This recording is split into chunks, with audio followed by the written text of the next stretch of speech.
하고 있습니다. 이러다가는 일본에 사과해달라고 해서 죄송합니다고 우리가 사과할 판이에요. 맞습니다.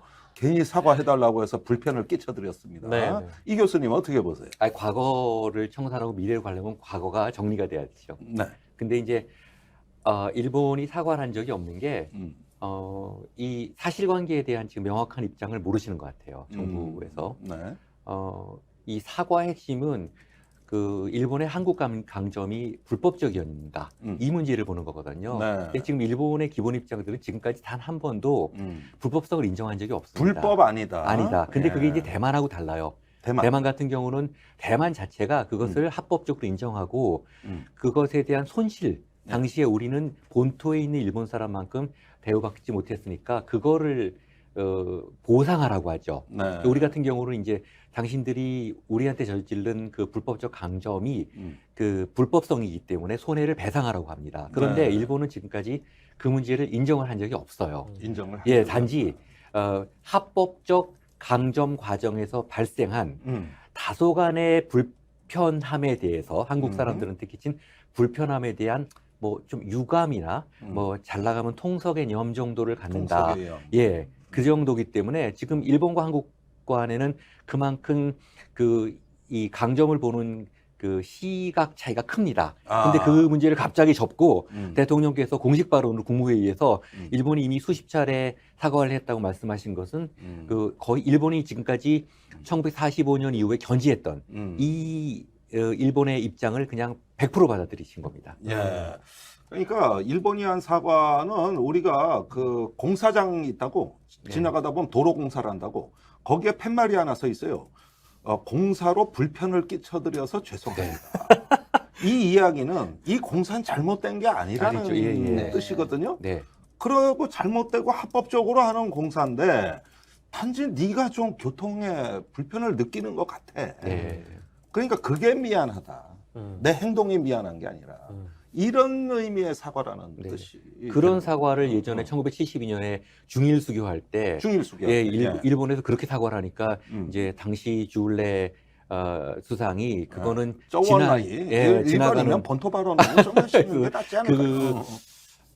그거는 지나가는 아낙네한테 다소간의 무례를 끼쳤을 때 하는 정도의 사과다. 그때만 정확한 발언은 뭐 물이 튀어서 그 지나가는 아낙네에 뭐 옷을 좀 적셨을 때 하는 정도의 사과라고 해서 일본이 다시 걷어들이고 정식으로 사과를 했습니다. 그렇군요. 그러니까 그때 그렇게 처음부터 그렇게 버릇을 가르쳤어야지. 우리는 다 사과라 그래 버려가지고. 그나저나 저기 그 여성들이 들으면 아낙네한테 뭐 그런 정도 주울레 얘기, 주울레 얘기인데 당시 우리 72년 여성 당시에 운동가들이 들으면은 중국은 이거 반패미 아니야? 뭐 이러실 수도 그렇죠. 있어요. 뭐 60년대 개념을 반영한 거니까 좀 오해 없으시도록. 오해 없으시길 바랍니다. 그러니까 결국은 지금까지 사과는 그런 어떤 불편과 또 어떤 그 고통을 끼쳐드린 데 대해서 이러지 이 부분에 대해서 자기의 불법 행위를 주어로 한 사과는 존재하지 않았다. 이 얘기거든요. 일본의 상당히 개량적이고 진보적인 학자들조차도 그렇게 인정을 하고 있고요. 그리고 또한 100번 인정한다 하더라도 1965년 한일 기본관계 조약으로 다 청산됐다 이렇게 얘기하고 있습니다. 그러니까 일본은 입장이 전혀 달라요. 그러면은 일본의 우익의 입장에서는 이런 부분의 사과라든지 과거사를 얘기하는 자체가 그 사람들한테는 경멸의 대상이 된 것 같아요. 이제는 역사를 주변화하고 주변화하면서 여기에서 우리가 얘기하는 걸 마치 떼쓰기 내지는 어떤 투정 부리기 이런 정도밖에 안 된다는 얘기예요. 그렇다기보다는 공포하고 두려움 같습니다. 공포하고 그러니까 자신의 정치적 기반 자체가 망가지는 거죠. 군국주의자. 지금 일본의 이런 자민당이라는 게 과거 군국주의자들이 연속된 거 아니겠습니까? 그러니까 우리가 흔히 독일은 반성을 하는데 일본은 왜 반성을 안 하냐 이런 측면 이유가 그 미국의 전후 대유럽 정책과 대아시아 정책의 차이에서 비롯. 어떤 차이입니까? 유럽 같은 경우는 펀더멘털 체인지를 원했죠. 그러니까 완전히 그냥 그야말로 새로운 세상을 디자인했는데 이제 아시아 같은 경우는 그냥 기존의 질서를 유지하고자 했거든요. 일본의 군국주의자들이 결국은 미국의 그 아바타로서 다시 아시아에 영향을 미쳤지 않습니까? 그러다 보니까 지금 자민당 정권이 계속해서 1955년 이후에 지금까지 계속 그 과거 군국주의자들을 계승했다 볼 수 있습니다. 그러니까 네. 만약 지금 과거사를 인정을 해버리면은 예. 자신들의 정치적 기반이 무너지는 거죠. 아, 예. 그러니까 전후 질서가 유럽 질서하고 아시아 질서는 전혀 전혀 다르네요. 다르죠. 예, 전혀 전혀, 다르고 유럽은 하나의 펀더멘탈이 바뀌었다고 말씀하시고 네. 아시아는 이제 기존 질서에 대한 약간의 수정 또는 뭐 어떤 수정도 보완? 아니고 그냥 그 상태 정도로 그 갔습니다. 상태 계승? 계승 정도로. 아, 예. 그렇게 보여지네요. 굉장히 참 슬픈 얘기예요. 네네. 그리고 이제 독일과 일본 심지어는 뭐 어떤 우익들은 아주 극단적인 용어까지 쓰고 있지 않습니까? 네. 그런 현장에 가보면 그런 심리 아니에요 이거? 어떻게 봐야 돼요 이거? 그러니까 기본적으로는 지금 현재도 일본 우익만 지금 우리가 비난을 하는데 지금 한국의 극우 네. 세력이 다시 이제 잠깐 이제 쇠퇴를 했다가 이번 정부를 통해서 다시 컴백하기 위한 네. 정치적 지형을 만드는 거기 때문에 사실은 일본 군국주의자들이나 한국 극우주의자들이 연결됐다고 볼 수가 있습니다. 아 그렇군요. 예. 사실 이 극우라는 그 코드가 정치 심리적으로 연결성이 좋은 것 같아요. 예. 예. 제가 그 극좌 극우에서 예. 앞에 극은 멘탈러티고 뒤에 좌우는 이데올로기인데 예. 이게 멘탈러티가 이데올로기를 이긴다고 합니다.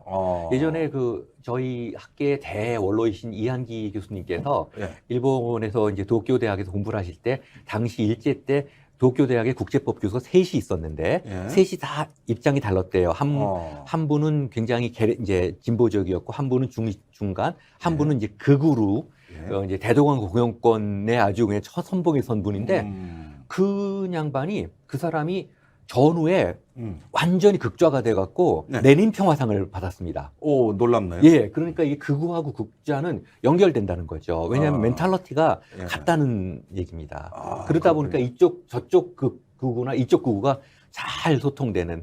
예. 또 유럽 정치에서도 보면은 사실 극우끼리는 연결이 참 쉽습니다.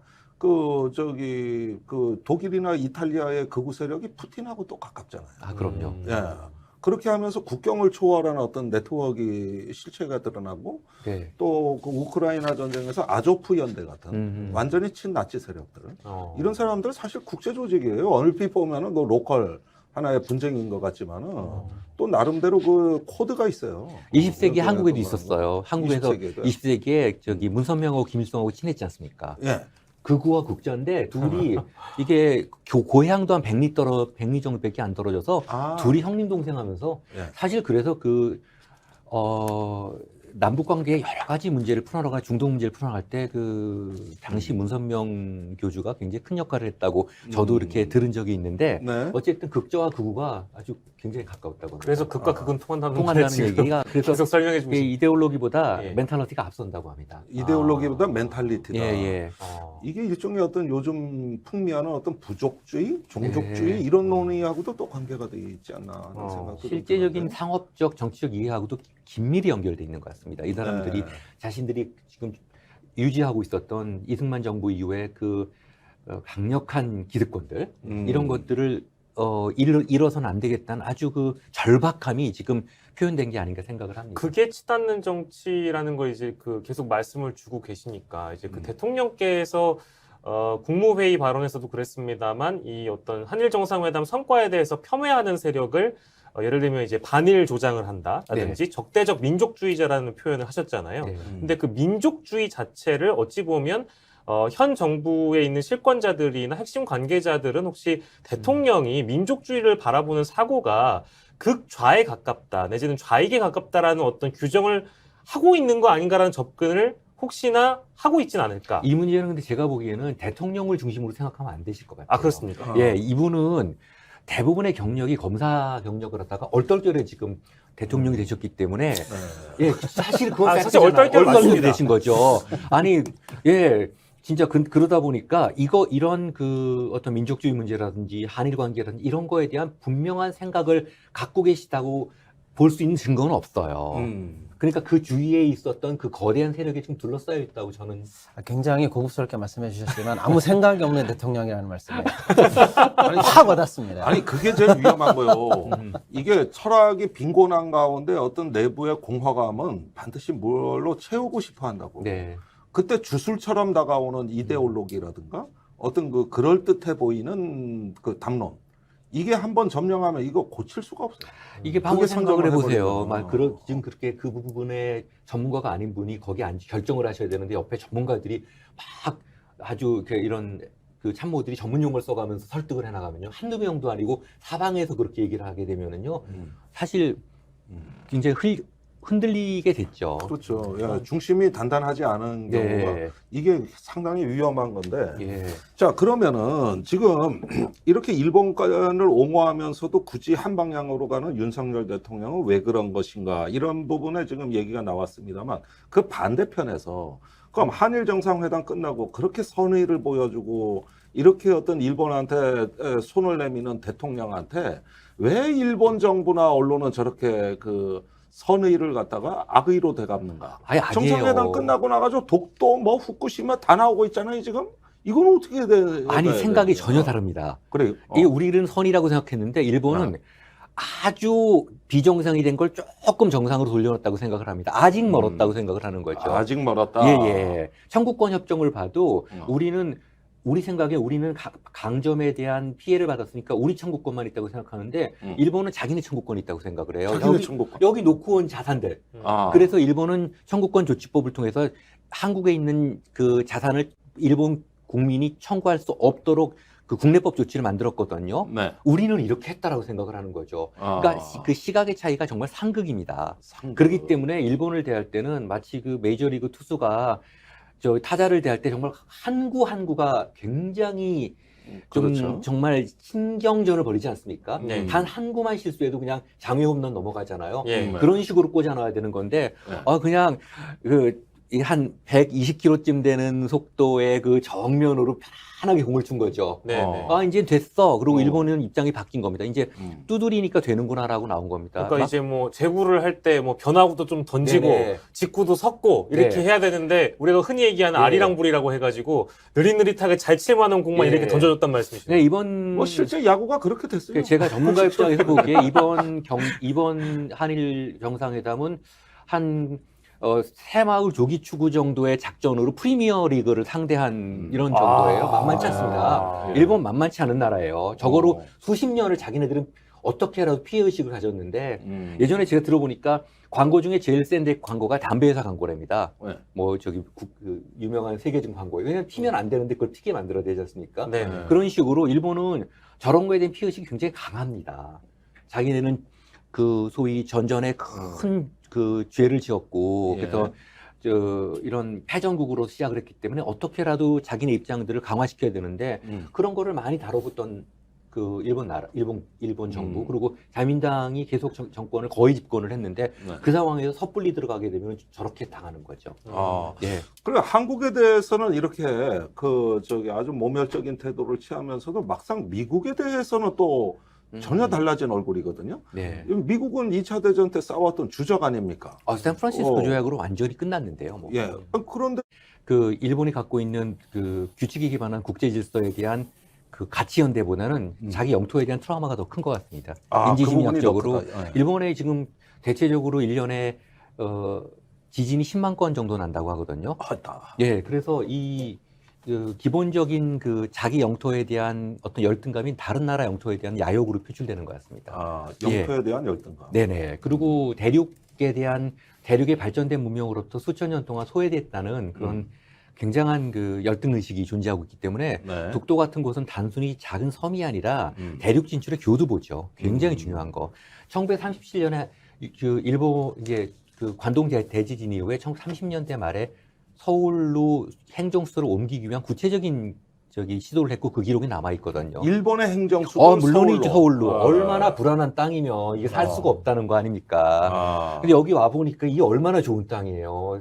시중 이게 땅이 안 흔들리고 정말 너무 풍요롭고 이러니까 일본 입장에서는 사실은 끊임없이 대륙 진출을 위한 기회를 호시탐탐 노릴 수밖에 없죠. 예. 그 본성은 불변이다. 본성은 그 환경에 영향을 받는 거기 때문에 일본 사람 하나하나가 꼭 잘못된 인간이라서가 아니라 그런 기본적인 환경을 벗어날 수가 없는 거죠. 예. 어떤 지리의 압박이 있다. 예. 굉장히 인지심리학적인 문제 같습니다. 인지심리학. 이런 정책적인 차원. 그다음에 일본이 한반도의 통일을 한국 주도의 한반도 통일을 지지한 적이 없습니다. 지금까지. 그럼 우리 헌법 가치하고도 연결돼 있는데 우리 헌법을 일본이 동의하느냐? 그러니까 과거 문제는 그렇다 치더라도 그러면 미래에 우리가 같이 안보 협력을 해서 생존의 어떤 그 상호 의존 관계를 수립할 수 있는 이게 앞으로 원활하게 되겠냐는 거예요. 원래 윤 대통령이 과거를 묻자는 건 이걸 하려고, 한미일 안보 협력하려고 그거 하려고 과거는 이제 있자는 얘기 아니? 예. 그러면 요 논리는 어떻게 봐야 돼? 이게 되겠느냐는 거예요.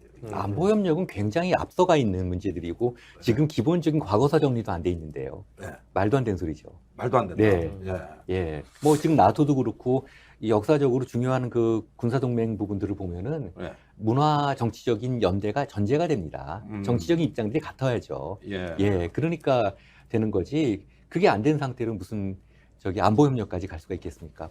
준 군사 동맹으로 가겠다는 소리인데 예. 한일 간에 사실은 상반된 그 지금 첨예한 그 쟁점들이 너무 많지 않습니까? 그렇게는. 네.